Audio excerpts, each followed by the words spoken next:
आप सभी को जय श्री कृष्णा, राधे राधे, जय माता दी। आप सब कैसे हैं? आशा करती हूँ आप सब अच्छे होंगे। हमारे चैनल में आप सभी का स्वागत है। हम आप लोग को एक बेटी विवाह गीत सुनाने जा रहे हैं। यह गीत बहुत ही दर्द भरा है। आप लोग सुनिए, कमेंट बॉक्स में बताइए कि यह गीत आप लोग को कैसा लगा। अगर पसंद आएगा तो हमारे चैनल को शेयर, सब्सक्राइब, लाइक जरूर कीजिएगा। अपना प्यार, दुलार, आशीर्वाद सदा अपनी छोटी बहन पर बनाए रखिएगा। दुअरा पे बैठल बेटी के बाबा, रे मनवा जे कई उदास रे लालनवा, रे मनवा जे कई उदास रे लालनवा।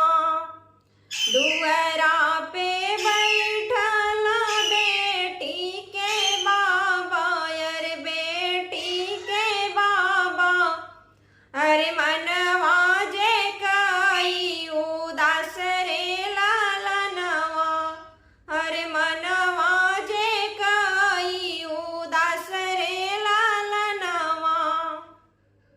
सोची सोची बाबा के धड़कै कर जावा, हरे मोतिया बरन चुए आंसू रे लालनवा, अरे मोतिया बरन चुए आंसू रे लालनवा। हरे आज बेटी भैली पराई रे लालनवा, अरे आज बेटी भैली पराई रे लालनवा। दुअरे पे बैठल बोले भैया कवने रामा, भैया कवने रामा।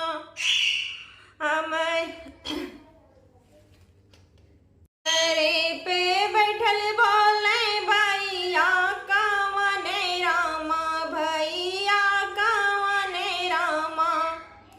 अरे ई कैसन रीतिया रिवाज रे लालनवा, अरे कैसन बाबा रीतिया रिवाज रे लालनवा। हमारी जे बहिनी पराई होई गईली, पराई होई गईली। अरे सुन भैले घरवा दुआर रे लालनवा, हरि सुन भैले घरवा दुआर रे लालनवा।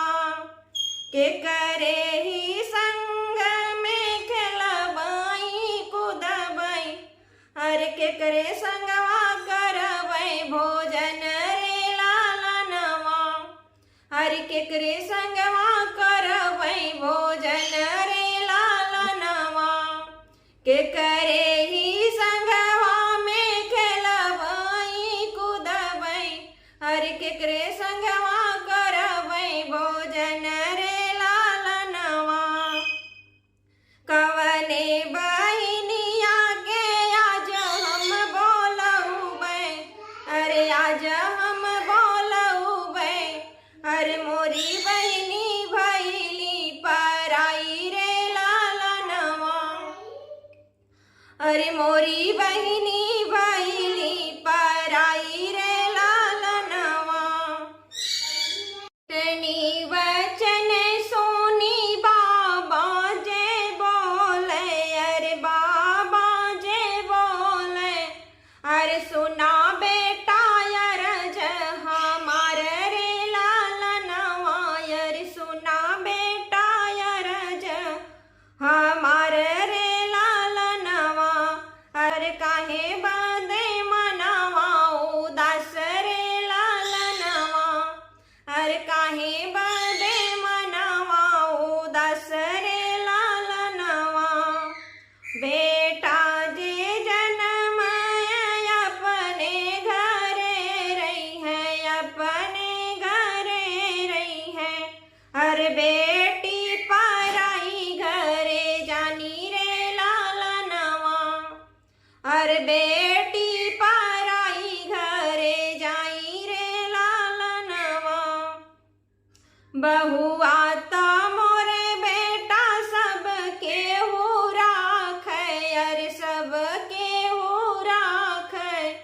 अरे बेटी ना राखी जाई रे लालनवा, अरे बेटी राखी नाही जाई रे लालनवा, अरे है बाटे रीतियारी वाजरे लालनवा, अरे है बाटे रीतियारी वाजरे लालनवा, दुआरे पे बैठला बेटी के बाबा, अरे बेटी के बाबा, अरे मनवा जे कई उदास रे लालनवा, अरे मनवा जे कई उदास रे लालनवा।